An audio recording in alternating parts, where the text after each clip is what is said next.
आज एक नियम ले लो। क्या परसी? आज एक नियम ले लो।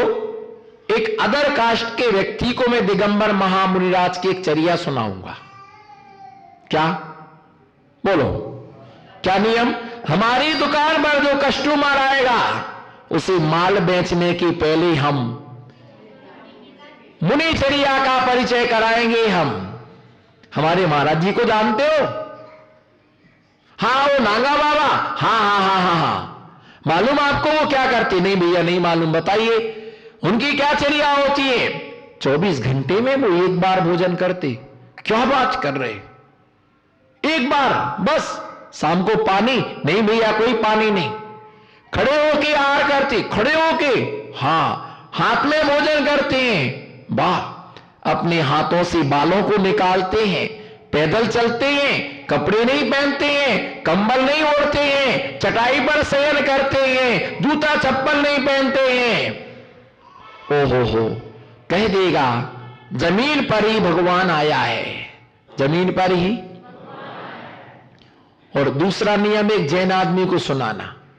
भैया आपको मालूम है? महाराज जी है। हाँ हाँ मुझे मालूम है, अल्लाह मत करो। एक बार भोजन करते हैं, कौन सा ज्यादा कर रहे? वो तो सभी मुनि करते हैं। केसवंश करते हैं, क्या हो गया? तो कौन सी विशेषता है? सभी महाराज करते हैं केसवंश। पैदल चलते हैं, क्या हो गया? चलना ही चाहिए पैदल। अरे भैया एकांतर उपवास करते तो क्या हो गया? बेला तेला करके दिखाएं तब जाने, जब बने ही है मुनि तो करके दिखाएं। अरे भैया ऐसे तोप खाने पर तोप के गोले छोड़ता है, तोप खाने पर तोप के करने ही चाहिए। फिर भैया अपन को भी एक आसन लिखा है शास्त्रों में। अरे वाह, अपन तो श्रावक है, अपन को तो सब छूट है, अपन तो श्रावक है, अपन तो कुछ भी करो। जैन आदमी को कोई भी आश्चर्य नहीं होता है। जैन आदमी के लिए कोई भी आश्चर्य नहीं होता है। ठीक है, बा महाराज जी आया होगा, कब जा रिया? ये और पूछ लिए कब जा रिया, इसलिए पूछ लिए कब जा रही है, कहीं चौके का नंबर ना आ जाए। तो ऐसे कैसे कैसे कैसे कैसे लोग जगत में, मुनिराज जगत में ऐसा तप करते हैं, ऐसा तप करते हैं कि जिसे सुनकर के सब आश्चर्य के सागर में डूब जाते हैं। सिंह निष्कृत व्रत है, कवल चंद्रायण व्रत है, कर्मदान व्रत है, विमान पंथी व्रत है। दिगंबर महामुनिराज नियम से उपवास ही करते हैं। उनके जो व्रत होते वो उपवास व्रत, जैसा तुम एक आसन कभी कभी करते हो वैसे एक आसन हम हमेशा, और जैसे हम हमेशा करते हैं वैसे तुम्हारे कभी भी नहीं होते हैं। अगर 100 लोगों ने एक आसन किए, कितने लोगों ने? तो उसमें से ये समझो कि एक का ही सही होगा, बाकी 99 के तो क्या है? गलत है। पूछो क्यों? महाराज जी आज एक आसन करेंगे, इधर देखो मैं, महाराज जी आज एक आसन करेंगे, 5 हरी लेंगे, 6 अनाज लेंगे और शाम को फरारू की छूट, शाम की तो बस पंजाबी गिलास से दूध, 4 केला, 3 एप्पल, 1 नारियल का गोला, अतरासा बादाम का सीरा, ज्यादा नहीं, बस अतरासा, और बस 100 ग्राम मूंगफली दाना, बस ज्यादा नहीं। अब भैया बचा क्या है? ऐसे एक आसन, ऐसे उपवास, ऐसे एक आसन, ऐसे उपवास तो कोई जिंदगी भर के कर ले। एक आसन और शाम को फरारू की छूट है ही नहीं। एक आसन, काम चलाऊ सरकार, नाम चलाऊ सही कर सरकार। मंदिर में पूरे में हल्ला मच गया, चंपाबाई का उपवास है चौथ का। किसका? भैया नमो सिद्धार्थम, बड़ी मुश्किल में तो हंसे हैं। साधु ने एक त्याग किया, उस श्रावक ने 4 त्याग करा दिए। एक बार है ना, उपवास अनशन आदि 12 तपों के लिए तपते। एक बार महाराज ने विधि ले ली, अमुक श्रावक से पड़गूंगा मैं। क्या? अमुक श्रावक से पड़गूंगा। वो धोती दुपट्टा पहने हैं, विधि सामने ही खड़ी हुई है, लेकिन वो पड़गाने खड़ा नहीं हुआ, व्यवस्था में लगा हुआ है। पड़गाओ पड़गाओ महाराज जी आ रहे, पड़गाओ महाराज जी आ रहे, पड़गाओ महाराज जी आ रहे। सारे गांव में घुमा लाया महाराज जी को। आज तो विधि नहीं मिल रही है। बोलो आज तो महाराज जी को मैंने कल ही बोला थोड़ी सरल सरल विधि लिया करो, हम श्रावक सब नए नए श्रावक हैं, पहली बार ऐसा मौका पड़ रहा है, इतनी कठिन विधि ले ली। महाराज जी कुछ तो इशारा कर दो, कुछ तो अमरूद संतरा केला क्या है।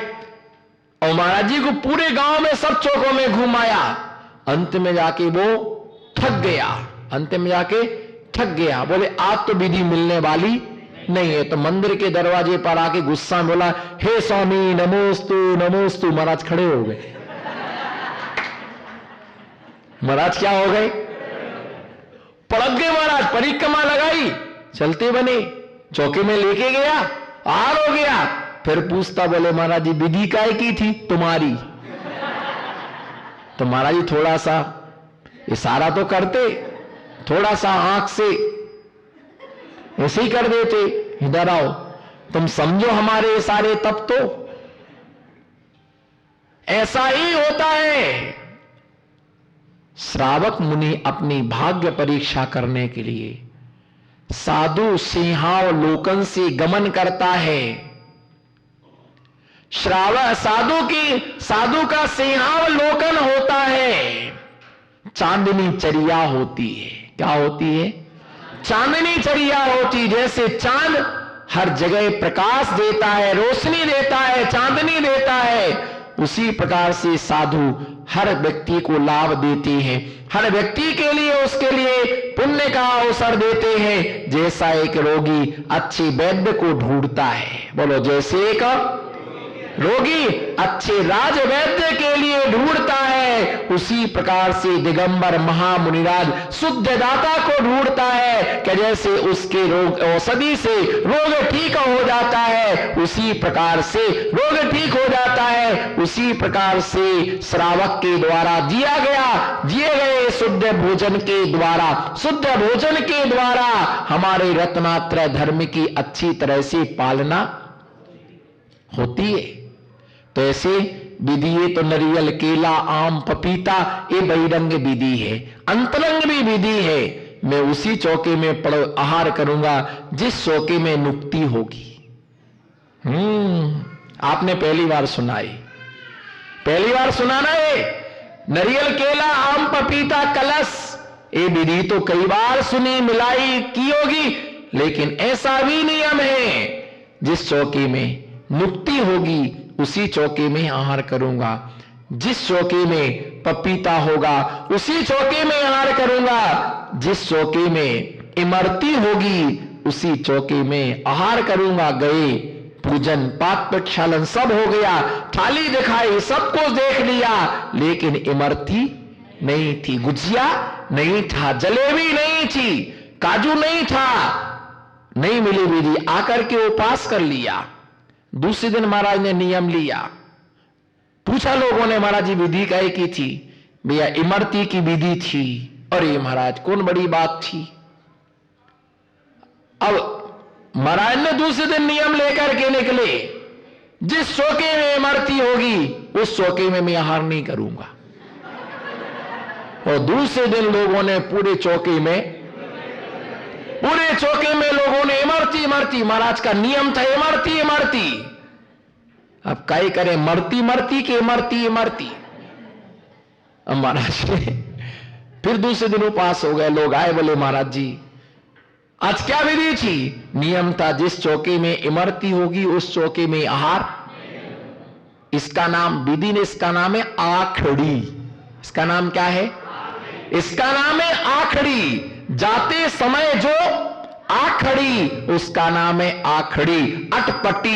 अटपटी का मतलब होता है कि जो मन में आया, पहले से प्लानिंग नहीं करते कल क्या विधि लेना है, कोई प्लानिंग नहीं होती है।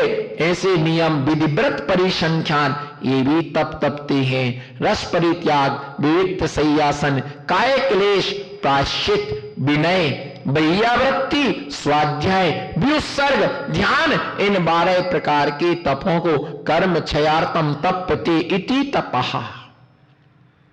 कर्म क्षयार्थम तप्यते इति तपा। कई लोग कहते हैं उपवास कम किया करो, उम्र बहुत छोटी है, अभी तो खाने पीने के दिन है। बोलो अभी तो, बोलो ना, अभी तो खाने पीने के दिन है। तो ये बताओ तपस्या के दिन कब आएंगे? सारी शक्तियां हमारे अंदर विद्यमान है, सारी शक्तियां हमारे अंदर विद्यमान है, हम सब कुछ करने में समर्थ है, हमारे पास सारी शक्तियां हैं। खाने की शक्ति है तो त्याग करने की भी हमारे अंदर शक्ति है। लोग कहते शक्कर के बिना नहीं चलता है, घी के बिना नहीं चलता है, दूध के बिना नहीं चलता है। जिसको शुगर हो गई उससे पूछो कि शक्कर के बिना कैसे चलता है। कर्म का मारा, बोलो कर्म का, लोग बोलते कर्म का कल्ला, यही कर्म का कल्ला है कि शक्कर छोड़ना नहीं चाहते पर शुगर के कारण छोड़ना पड़ी। बीपी हाई हो गया तो नमक क्या करना पड़ा? छोड़ना पड़ा। कोलेस्ट्रॉल बढ़ गया है अंदर तो तेल क्या करना पड़ा? छोड़ना पड़ा। घी हजम नहीं होता, छोड़ना पड़ा। खांसी चलती है इसलिए दही के लिए है ना छोड़ना पड़ा। हो गए 6 रस, हो गए क्या? हो गए 6 रस, बस अब तो छूट गया सब। खांसी चलती, दही नहीं मिलता है। छोड़ना नहीं चाहते, छोड़ना नहीं चाहते, छोड़ना पड़ता है। पर हमने त्याग किया है, हमने त्याग किया है। कर्म क्षय करना ही हमारा उद्देश्य है, कर्म के लिए नाश करना ही हमारा उद्देश्य है कि भगवान हमारे कर्मों का नाश हो, हमारे कर्म नाश के लिए प्राप्त हो, हमारे कर्मों का क्षय हो। यदि तपस्वी ना बन सको तो किसी की तपस्या में साधक बनो, लेकिन किसी की तपस्या को भंग करने का पुरुषार्थ मत करो। और ये भी मत सोचो महाराज जी आज उपवास मत करना क्योंकि हमारा चौका है। तुम्हारे चौके के लिए हम अपना उपवास कभी नहीं छोड़ेंगे। तुम्हारा आहार हो या ना हो, हमारा चौका लग रहा नहीं, वो तो हमारे यहां आपको आहार नहीं करना था इसीलिए आप उपवास करके बैठ गए। बहुत बढ़िया, कितना बोलो भैया, बोलो एक बार, हमारे यहां आपको बोलो मोनी बाबा, हमारे घर पर आपको आहार नहीं करना था इसलिए आप उपवास करके, मुझे तो मालूम है पुरानी दुश्मनी निकाल रहे, कोई जरूरत ही नहीं तो उपवास करने की, आपको कोई मौका ही नहीं था, कोई अष्टमी नहीं, कोई 14 नहीं, कोई सप्तमी नहीं, आपको तो करना ही थे, आपको तो आना ही नहीं था हमारे यहां, इसलिए आपने क्या कर लिया? उपवास कर लिया। आप अवधि ज्ञानी हैं, बोलो आप अवधि ज्ञानी हैं, आप मना पर्याय ज्ञानी हैं, आप सर्वज्ञ से भी ऊपर आप जा रहे हैं।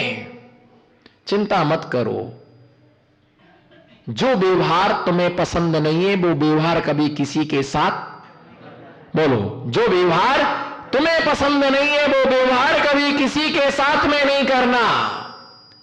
और जो व्यवहार तुमने किसी दूसरे के साथ किया है उसका भुगतान करने के लिए तैयार रहना। जिस पर्याय में तुम मुनि आर्य का बनोगे उस पर्याय में तुम्हें भी ऐसे ही शब्द सुनने को मिलेंगे। विगत दिनों में मेरा स्वास्थ्य बिल्कुल प्रतिकूल था और एकांत और उपवास के लिए कुछ परिस्थितियों पर कुछ समय के लिए स्थगित करना पड़ा, पर मैंने ये बात कभी भी स्वीकार नहीं की कि उपवास करने से बीमारी हुई। डॉक्टरों ने कहा, वैद्यों ने कहा कि उपवास करने से आपको हीट बढ़ गई, ऐसी बीमारी हो गई। मैंने तुरंत कहा कि तुम सबका अपमान करना लेकिन तब धर्म का अपमान नहीं करना, बिल्कुल नहीं है। उपवास करने से कोई बीमारी होती नहीं है, अगर कोई बीमार है तो उपवास करने से उसकी बीमारी ठीक हो जाती है। वैद्य को दिखाने जाओ, जब वो नाड़ी देखता है तो पूछता है कल तुमने बोलो जोर से, कल तुमने पेट क्यों दुख रहा है? बेसन की गरम गरम, बोलो इमली की चटनी, इमली की चटनी गरम गरम निकल रही थी तो थोड़ा सा क्या है, जरूरत से ज्यादा खा ली। और क्या खाया था? मुक्ति का लाडू। और क्या खाया था? बाटियां। चलो 15 दिन को बेसन का नहीं नहीं नहीं नहीं खाओ। अब खाओगे पकौड़ी, पड़ेगी वैद्य की हथौड़ी। और खाओगे पकौड़ा, पड़ेगा हथौड़ा। एक दिन खाओ, 15 दिन को भूल जाओ। बोलो एक दिन जम के खाओ, 15 दिन को भूल जाओ। क्यों त्याग कराया? बिल्कुल खिचड़ी पर ला दिया, हल्का फुल्का पर ला दिया, दूध पर ला दिया, पानी पर ला दिया। और फिर भी नहीं मानोगे, फिर भी नहीं मानोगे, एनीमा लगेगा। फिर भी नहीं मानोगे, एनीमा लगेगा। और इतना खराबी, इतना कब्जियत हो गई, एनीमा से निकाला गया मल। अच्छा था अष्टमी को उपास कर लेते तो एनीमा नहीं लगता है। एनीमा नहीं लगता तुम्हारे लिए, तमाम प्रकार के पेट साफ करने के लिए हर्र बहेड़ा आंवला। और ये तो तुम्हें खाने की जरूरत नहीं है, मेडिकल पर हाजमूला मिलता है, दिन भर चचोड़ते रहते, फिर भी पेट खराब का खराब। भैया मैंने स्वीकार नहीं किया, और मैंने तो यही भगवान से प्रार्थना की कि जैसी अनुकूलता बनेगी मैं अपना एकांतर ही चालू करूंगा।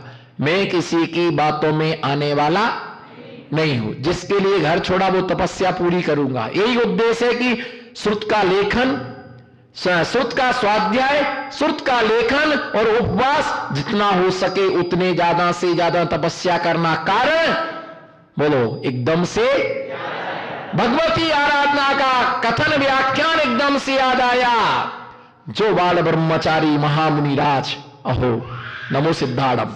इस पंचम काल में, दुखमा नाम के काल में, अज्जवित ऋण शुद्धा, आज भी शुद्ध रत्नात्रय की आराधना करने वाले अज्जवित ऋण शुद्धा अप्पा झाओ लांतीन दत्ता, जो अपनी आत्मा का ध्यान करता है। अज्जवित अपलंदित लोयंता देवत्ति तच्चुदाड़विदा, नियम से वो लोकांतिक देव होता है और कर्मों का नाश करके अनंतर पर्यायों में निर्वाण के लिए प्राप्त करता है। लोकांतिक देव 5वें ब्रह्म लोक के देव 5वें स्वर्ग की दिशाओं में रहते हैं, और वो सिर्फ भगवान की तप कल्याणक में आते हैं। किस में आते हैं? जन्म कल्याणक में नहीं आते, गर्भ कल्याणक में नहीं आते, केवल ज्ञान कल्याणक में नहीं आते, वो मोक्ष कल्याणक में नहीं आते। किस में आते हैं? तप कल्याणक में आते हैं। और आकर के स्वामी जी की बहुत बहुत अनुमोदना करते।